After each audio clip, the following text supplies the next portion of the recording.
Olá, alunos. Aqui é o professor Tiago Souza, direto do curso Lógico, para mais uma aula. Agora, lançamento horizontal. @curso Lógico, se inscreva. Professor Tiago Souza, lançamento horizontal. As equações que a gente vai usar são as mesmas que a gente usou, que eu argumentei e comentei na aula passada, na aula de queda livre e lançamento vertical, para cima e para baixo.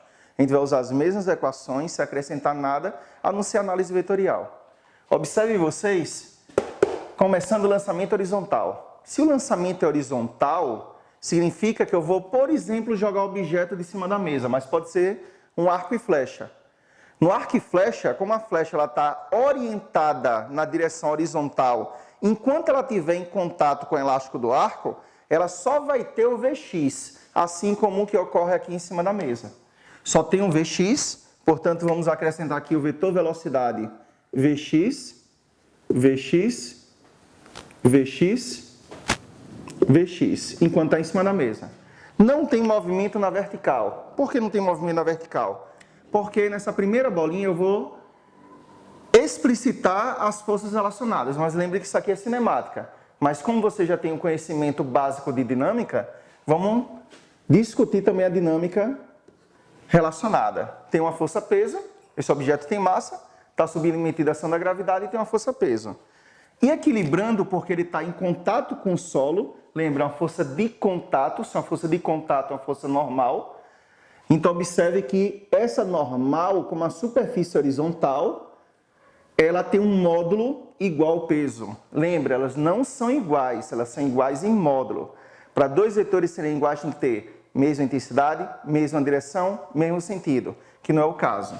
Então, eu tenho que a normal em módulo igual ao peso. Então, a força resultante na vertical vai ser nula. Portanto, o Vy inicial, ele é nulo, ele é zero. Não tem velocidade na direção y, eu não joguei ele na direção vertical, não lancei ele para baixo. É como se ele tivesse sido abandonado, é semelhante a uma queda livre. Só que o movimento na vertical é como se fosse uma queda livre. Na horizontal, não. Eu lancei na horizontal. Lançando na horizontal, eu vou ter um Vx constante, porque não tem aceleração na direção horizontal. Claro, só tem aceleração enquanto eu estou lançando. Soltei da minha mão, não tem mais aceleração na direção horizontal, que é o que nos interessa, a discussão. Ele é constante e não é zero, claro, porque ele está se movendo.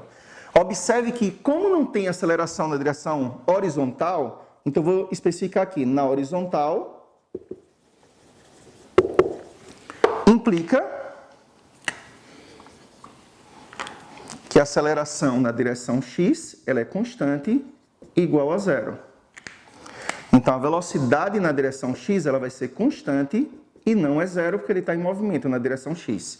O fato da aceleração ser constante igual a zero faz com que a minha velocidade seja constante, a velocidade não muda. Portanto, isso trata-se de um movimento uniformemente, aliás, um movimento uniforme.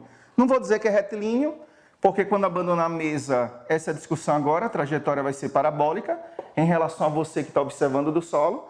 Em relação a alguém que está junto da bolinha, caindo junto com a bolinha, a trajetória seria apenas vertical, tá? E ir para frente também.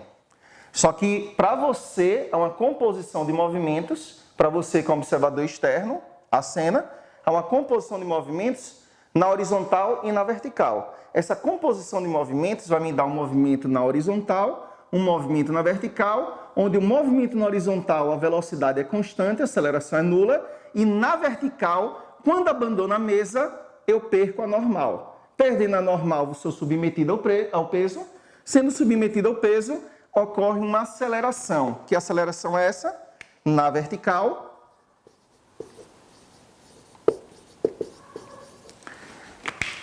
Implica uma aceleração na direção vertical constante e diferente de zero. Que aceleração é essa diferente de zero? A aceleração na vertical nada mais é do que a gravidade. Para um único sistema de referência, com a origem no solo orientado para cima, gravidade sempre negativa. Aquilo que a gente discutiu na aula anterior. Se você não assistiu a aula anterior, aí o linkzinho, assista, tá bem? A aula anterior é a aula de queda livre e lançamentos, vertical para cima, vertical para baixo. Observe que na vertical, eu vou ter uma aceleração, na horizontal não tem aceleração. Se não tem aceleração na horizontal, o Vx ele se mantém o tempo todo da mesma maneira, sempre com a mesma velocidade Vx, sempre com a mesma velocidade Vx, sempre com a mesma velocidade Vx.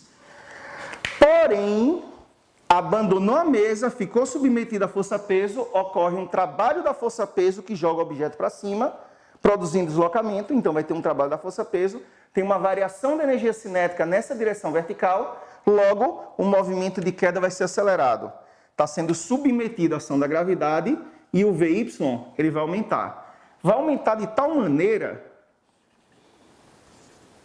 que a velocidade ela é proporcional, diretamente proporcional ao tempo. E a constante de proporcionalidade é a aceleração da gravidade. Lembrando que é nas proximidades da Terra, onde a gravidade não muda. Considera-se gravidade constante, a nível de ensino médio. Observe que à medida que ele cai, o efeito da aceleração da gravidade na velocidade é cada vez maior. Ou seja, o movimento é acelerado. Se o movimento é acelerado, a aceleração no mesmo sentido da velocidade. A aceleração aumenta a velocidade à medida que o tempo para. Observe que o sistema está ganhando energia cinética. Fazendo a composição dos movimentos, eu vou ter aqui uma composição do Vx com o Vy, que certinho da minha velocidade resultante. Sempre causando a velocidade resultante. Observe que na horizontal, de novo, relembrando o movimento uniforme.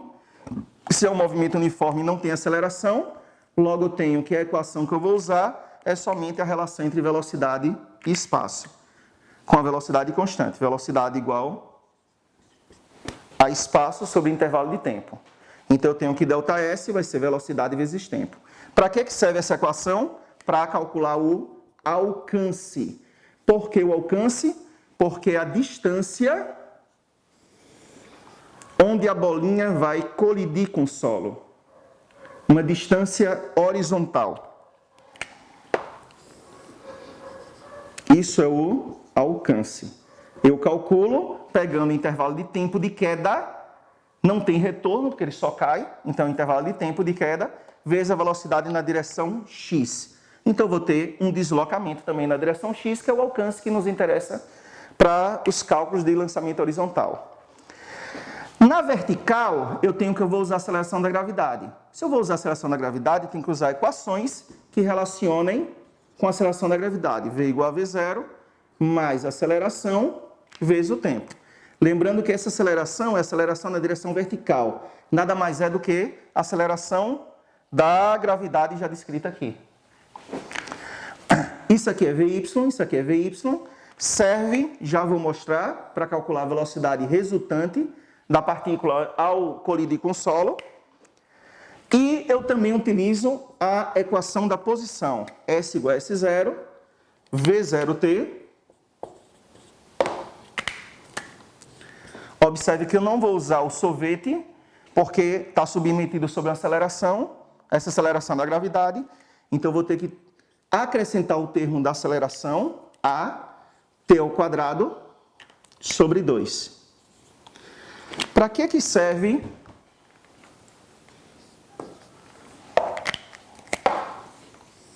essa equação? Através dela eu consigo calcular o tempo de queda do objeto. Por quê? Porque eu tenho que a posição inicial na vertical,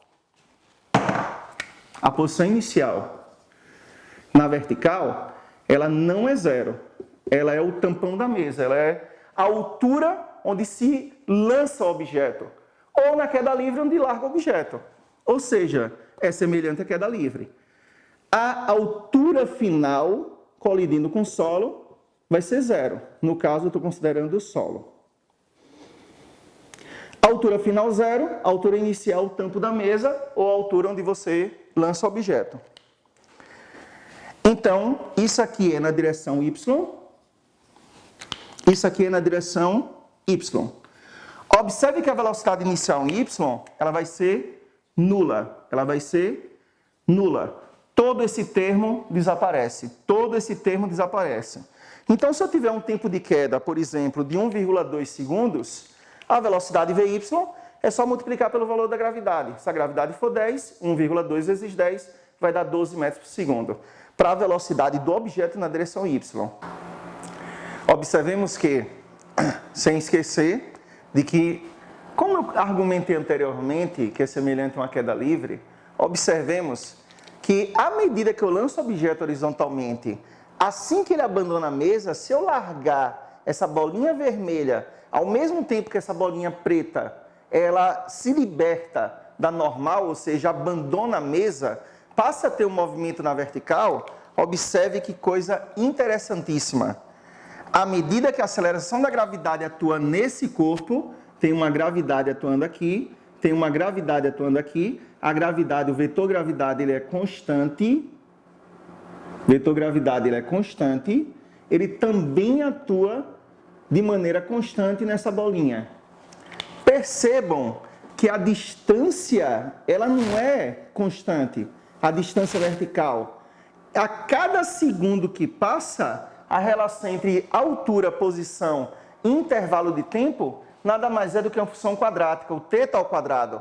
Sendo a função quadrática, a posição e a velocidade, elas não são diretamente proporcionais. A posição, o tempo não é diretamente proporcional, por causa da aceleração da gravidade. Lembre, posição, velocidade e aceleração.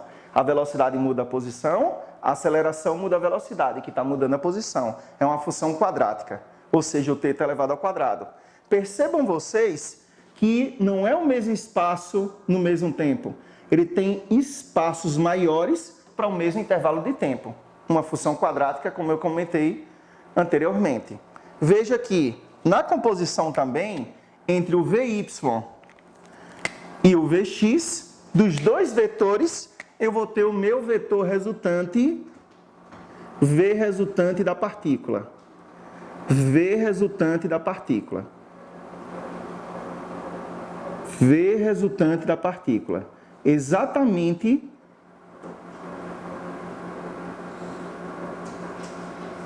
na relação entre o Vx, a velocidade na horizontal, e o Vy na velocidade vertical. Mas lembrem, o objeto ele é composto por duas direções, o movimento dele. A velocidade do objeto, a velocidade da partícula, a velocidade da bolinha, a velocidade da flecha. São dois movimentos sincronizados na horizontal e na vertical. Então, essa relação entre os dois movimentos, eu tenho que fazer uma análise vetorial. Vem comigo? Está aqui a bolinha. Essa bolinha é submetida a uma velocidade Vx e submetida também a uma velocidade Vy. A composição das duas velocidades é dada pela composição vetorial, pela análise vetorial. Descrevo uma paralela ao Vy, uma projeção. Descrevo uma projeção paralela a Vx. Vx', Vy'.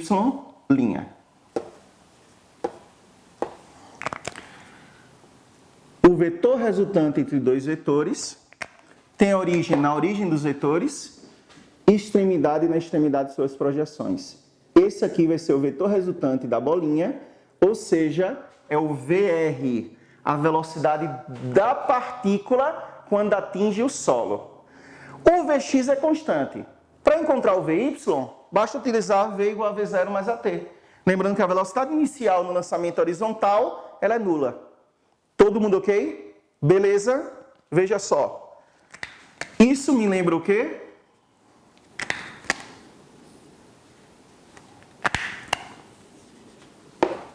X e Y perpendiculares entre si, Vx, Vy, eu vou ter teorema de Pitágoras. Mesmo que eu aplique a lei dos cossenos, eu vou reduzir a equação ao teorema de Pitágoras. Então, eu vou ter que aqui é o Vr ao quadrado é igual ao Vy ao quadrado mais o Vx ao quadrado. Observe que eu uso não vetor, mas eu uso o módulo dos vetores. Apenas o seu valor numérico, a sua intensidade. Isso significa que eu vou aplicar Pitágoras para resolver a velocidade da bolinha, ou seja, velocidade resultante ao atingir o solo, por exemplo, em cada ponto da trajetória, onde se queira. Tudo bem? De novo, não te acrescentei equações nenhumas, são as mesmas equações, mesmo raciocínio, considerando um único sistema de referência, com a origem no solo orientado para cima. Gravidade sempre, sempre, sempre negativa. E seremos felizes para sempre. Muito obrigado. Mais uma aula do nosso canal, do Curso Lógico, dando suporte, infelizmente, essa quarentena, é a situação que nós estamos passando, dando suporte aos nossos alunos. Mas vamos ter paciência, ficar em casa, vamos estudar, colocar todos os conteúdos em dia, fazer as listas de exercícios que estão sendo enviadas e paciência. Tudo isso passará. Na vida, tudo passa. Fiquem com Deus. Professor Tiago Souza, direto do Curso Lógico.